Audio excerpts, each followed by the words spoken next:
All right, so assignment number 4 is going to be a little different than what you might be used to because we're just going to complete what is called the unit circle.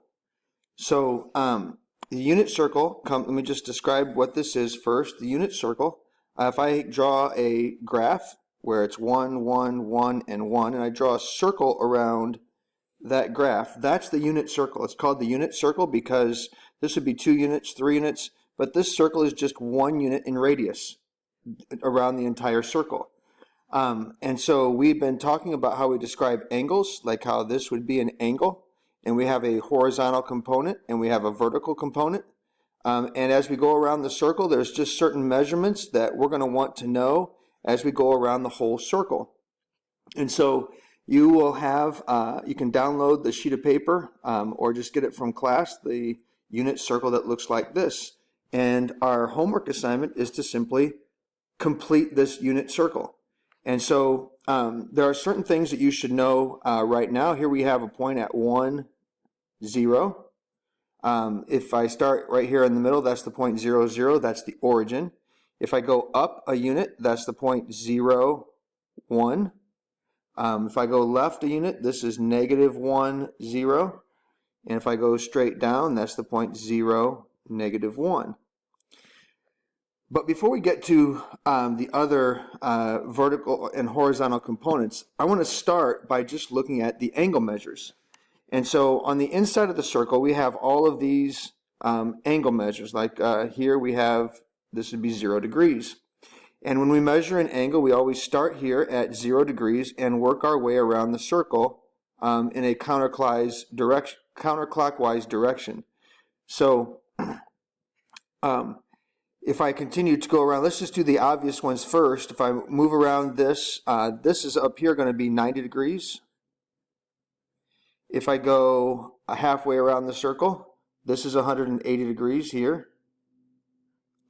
Go 3/4 of the way around the circle. Now I'm looking at another 90 degrees on top of 180, which is 270 degrees. And if I keep going around the circle, this would be 360 degrees. So it's true that 0 degrees is really the exact same angle as 360 degrees as we measure it in trigonometry. And so we can actually continue to go around the circle. If I continue to go around another 90 degrees, I would add 90 on top of 360. And so not only would this 90 degree angle be considered 90 degrees, it would also be considered 450 degrees. Okay, now the primary angle are the angles between 0 and 360. We can continue to go around this circle indefinitely and just keep adding 360 each to those angles, or subtracting 360. If I move in the opposite direction, then this angle, which is 270 degrees here, could also be written as negative 90 degrees. And so those mean the exact same thing. Well, what we want to do is find the rest of these angle measures. And so this line right here cuts, and this line right here cuts the two, cuts them in half. And so halfway between 0 and 90 degrees is 45 degrees. If I go another 45 degrees past 90 degrees, well, that's going to be 135 degrees right here. And so then I can do the same thing with this angle here. I'm going to go 45 degrees past 180 degrees. That's going to be 225 degrees.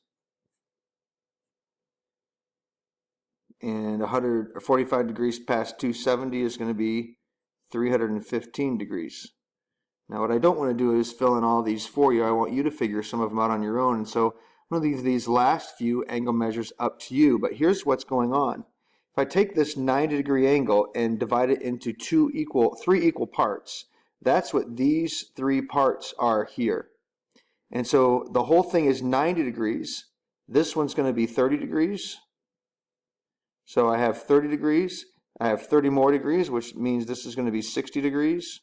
And I have 30 more degrees, which means I'm at 90 degrees. So what I want you to do is to go ahead and finish the angles, completing the circle, so that you're going by 30 degrees and 30 more degrees and 30 more degrees and 30 more degrees and so on all the way around the circle. So I'm going to have you pause the video right now and fill in all of the primary angles that are between 0 and 360 that are on your unit circle. Now, if you've done that correct, I just want to take a look at this one right here and make sure that you've done this correctly. This angle right here should be 300 degrees if you've done all that correctly. Now, there are other angles that you should know as well. That 300 degree angle could also be considered negative 60 degrees if I went in the negative direction. But that's all of the angle measures that we're talking about between 0 and 360. What I want to do now is move on and talk about radian measure. There's two ways to measure degrees, or two ways to measure angles. One of them is in degrees, which is what you're used to. We have 180 degrees, 360 degrees. The next one is in what is called radians, or radian measure. And so this is how this works. If you take the radius of any circle, so I'm going to take the radius of this circle. Now we know that this circle has a radius of 1. But if I take that, and let's say it was like a rope, and I started measuring, laying that rope out along the circumference of the circle, I might get to about there. Then I would start over again. This would be, this distance here then, this angle would be called 1 radian. If I did that again, this would be another radian. I'm not exactly sure where this ends, but that would be another radian. If I did it again, this would be another radian right here. And it works out that on any size circle, 3 radians is a little bit short of 180 degrees. To get exactly to 180 degrees, it's going to take 1, 2, 3.14 of those radius distances. It's called a radian for that angle measure. So that means that we are going to call this angle 180 degrees is the same thing as pi radians. So all of these little marks in here, we're going to figure out what we call those in terms of radian measure. But one thing that we're going to have to remember is that 180 degrees, this is a key area here, is equal to exactly pi radians. Well, if one of those, if 180 degrees is pi radians, if I continue to go around the circle, so I go around 360 degrees, that means I'm back here at 2 pi radians. 2 pi radians. Now I can also say this is equal to 0 radians, because this can be considered 0 degrees or 0 radians or 2 pi radians. So then what I want to do is start finding what these other radians are called. So what I want to do is take half of the pi radians, that's this 90 degrees, that's half of 180 degrees, which means this angle right here is going to be half of pi radians. So I'm just going to call it pi over 2 radians. Now if I continue around the circle, here's pi over 2 radians, here's pi radians, this is another half of a pi radian, that means this is going to be, I'm going to call it 3 pi over 2 radians. If I continued to finish my circle, that would be 4 pi over 2 radians, which reduces to 2 pi radians, which is what I have already here. So let's look at the other angles here that we called like 45 degrees. This angle right here, we know that as 45 degrees, but that's also 1/4 of the way to pi radians. And so I can call this angle here 1/4 of a pi radians. That means I'm going to call it pi over 4 radians. If I keep going, this is 2 pi over 4 radians, but that reduces to pi over 2. If I keep going another 1/4 of the way to pi, that's 3/4 or 3 pi over 4 radians. Keep going, that's going to be 4 pi over 4, which is pi. If I keep going, I'm going to add another pi over 4, so this is going to be 5 pi over 4 radians. Keep going here. This is going to be 6 pi over 4, but that reduces to 3 pi over 2. If I go one more, that was 6 pi over 4, so now this is going to be 7 pi over 4 radians. And my last 45-degree angle is going to be 8 pi over 4 radians, but that reduces to 2 pi. So that also means that if we take any one of these angles that we know, let's say we take the one that we called 5 pi over 4 radians.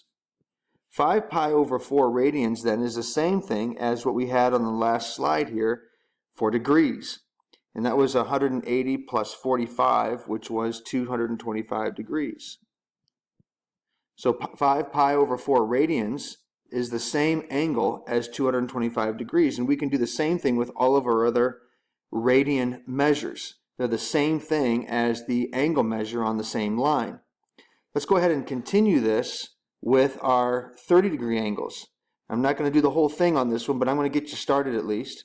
If I start at the 0 angle and I go up here to what was 30 degrees on the last slide. 30 degrees is 1, 2, 3, 4, 5, 6th of the way around to pi. That means this is going to be pi, if I put it up here, pi over 6 radians. Well, if I keep going then, and if I add another 6th, I could say this is 2 pi over 6. Well, 2 pi over 6 reduces to pi over 3. If I keep going, another 30 degrees or another 1/6 of a pi. This was pi over 6 here, 2 pi over 6. This is 3 pi over 6, which is the same thing as pi over 2. The next one's going to be 4 pi over 6, which is the same thing as 2 pi over 3. The next one's going to be 5 pi over 6. 5 pi over 6 radians. And then 6 pi over 6. So I'm going to have you finish by finding the last 4 that we don't have for our, actually I should have circled these over here. But I want you to find those radian measures. So I'm going to have you pause the video, see if you can finish that up, and then start the video again. Hopefully you were able to do that. Let's just check what you have here. If I continued this, this would be, it's over 6, so we have 5 pi over 6 would be here. This would be 6 pi over 6, 7 pi over 6, 8 pi over 6, 9 pi over 6. We could say this is 10 pi over 6, but that reduces to 5 pi, 10 pi over 6, 5 pi over 3 radians. So you should have 5 pi over 3 radians for this line here. That means this angle here is 5 pi over 3 radians. And I'm going to assume that if you have that one right, that you have the others correct as well. So one thing you should be able to do now is look at your unit circle, and there are common angle measures that you should not only know what they are in degrees, but you should know what they are in radians. So we are halfway done with this, but I'm going to move to a second video so that we can go ahead and look at what these measurements are here. So I'm going to have you switch to the second video here, and we're going to go find the horizontal and vertical components. So this is the end of video number 1.